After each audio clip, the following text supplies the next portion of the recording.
try natin tulak lang natin. Nahanap kita. Okay. Ba't pa po kami kailangan taguan po ng pagkain na lahat naman po kami yung naghirap para sa weekly budget? Wow! Yan! Yan! Ganun ka na lang! Hindi ka, ganun ka na lang! Sabay-sabay na tayo na. Of course, kuya, first po talaga, mahihiya po talaga ako. Kasi baka isipin nila, I have no right to tell them that. Kasi hindi rin ako yung nagluluto and hindi rin po ako yung tumutulong sa ng grocery. Tapos pag landing ko, sabay kayo ganito. Oo. Pag landing ko, sabay. Pag landing niya, sabay tayo. Ganyan nga ako. Dapat po lahat kami equal sa budget. Dapat po lahat po kami may right sa pagkain na binibili namin. Ulit. Yun nga po, sa isang bahay, tas magtataguan pa ba kayo ng pagkain, kayo-kayo na lang po nandito. Energy! Ganito lang. Kasi ganito lang. Ganyan na lang kaya. Dati po kasi, medyo malakas kasi mag-inom yung papa ko po dati. Bawal na po kasi sa kanya. Tapos ako pa po yung nagsabi sa kanya na parang doing the right thing is always better than being nice.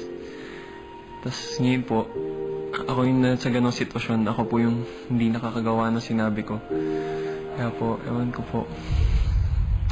Confused, kuya.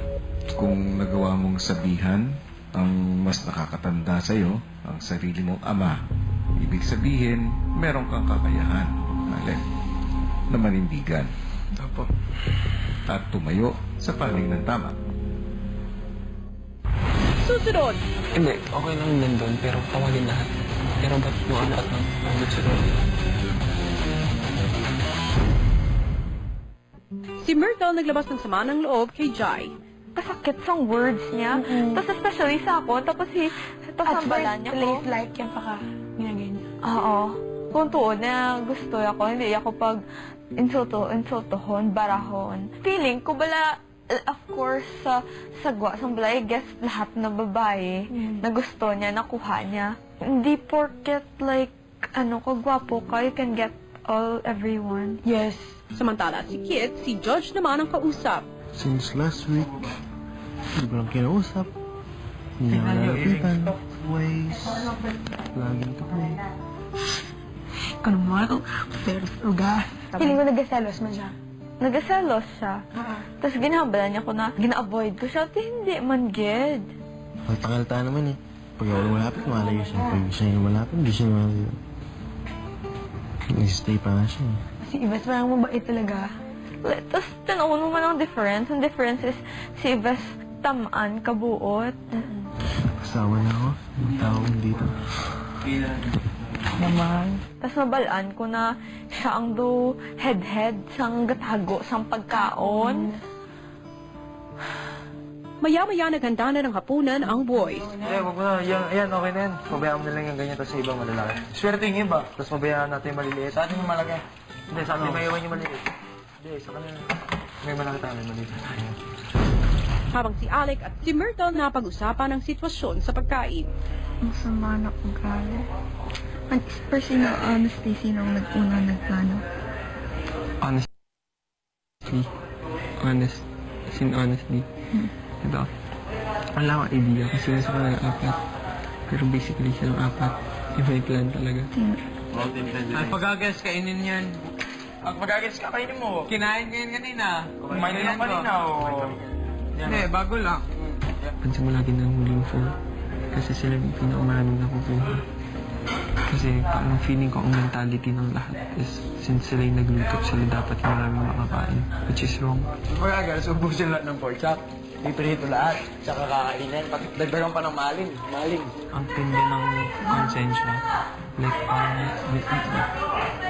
kasi diba, ako nga yung oldest dito. Siyempre, like, may karapatan naman ako na parang magsalita. Kasi alam po namang mali ginagawa niyo. So, sa sinasabi niyo ngayon, hindi niyo kaya? Kaya naman. Kailangan ako ng timing at lakas ng loob. So what kung anong isipin nila? Basta alam natin na mali sila. Sabihin ang natin mahirap ngayon. lang kasi like every night mo silang kasama matulog. Like, kaya ayaw na magaling sa amin. Oo. Sige, Pero di wala- magaling sa akin. Iba rin. Lalo sa'yo, wag ka na rin. Yung pag-iinitan niya. Huwag kayong dalawa. Kung gingitan nila ako, okay lang. Kasi mali sila. Mali sila. Ba't ka matatakot kung iisipin nyo na hindi nyo sasabihin kasi natatakot kayo? So what? Ano kaya? Like sa labas ng bahay, kung gagawin to sa'yo, hindi ba kayo mag-speak out? I think this is the very reason kung bakit tayo kinausap ni Kuya. Kasi dapat tayo mag-speak out. Ikaw oldest, tapos ikaw ka-close mo, tapos alam mo na mali, tapos binibigyan mo kami. Tapos si Bunso alam na alam niya. So dapat ito talaga yung reason kung bakit niya tayo kinausap para maglakas loob tayo. At nang sumapit na ang oras ng kainan, Okay, yan ba yung niya, no? ang ibang boys may ibang ulam na kinukuha.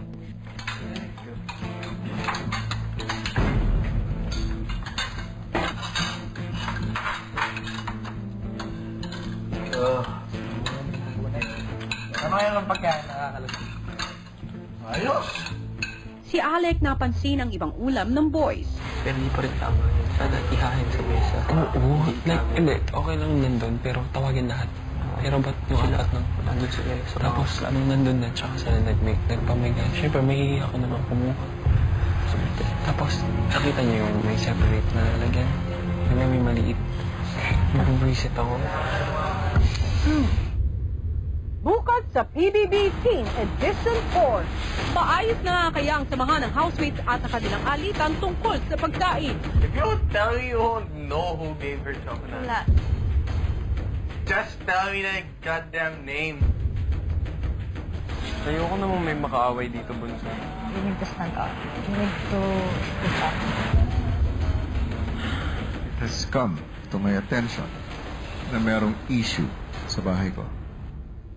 Nagpasya ako na gumawa ng aksyon tungkol dito.